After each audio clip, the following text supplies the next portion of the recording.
कर्म और भजन में कौन बड़ा? भजन, क्योंकि कर्म नाशवान शरीर से शुभ और अशुभ कर्म होते रहते हैं, और भजन शुभ अशुभ दोनों को भस्म करके सुख ही सुख प्रदान करता है। कर्म में कभी सुख है, कभी दुख है, कभी लाभ है, कभी हानि है, कभी मान है, कभी अपमान है, कभी निंदा है, कभी स्तुति है। लेकिन भजन में केवल भगवान और महासुख।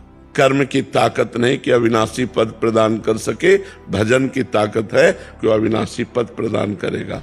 कर्म तुम्हारा अच्छा से अच्छा बनेगा तो स्वर्ग लोक जाओगे, वहां पुण्य भोग कर फिर मृत्यु लोक आओगे। लेकिन अच्छा भजन बन गया तो भगवान को प्राप्त हो जाओगे। कर्म से बड़ा भजन है। भजन करते हुए कर्म करो तो भगवान की प्राप्ति हो जाएगी। कर्म त्यागी नहीं होता, कर्म फल त्यागी होता है। भजन करते हुए जो कर्म किया जाता है वो भगवान की प्राप्ति कराता है, और जो केवल कर्म किया जाता है वो अवश्य में वो भोक्तव्यम कृतम कर्म शुभाशुभम, शुभ और अशुभ कर्म जो बनेगा उसे भोगना पड़ेगा।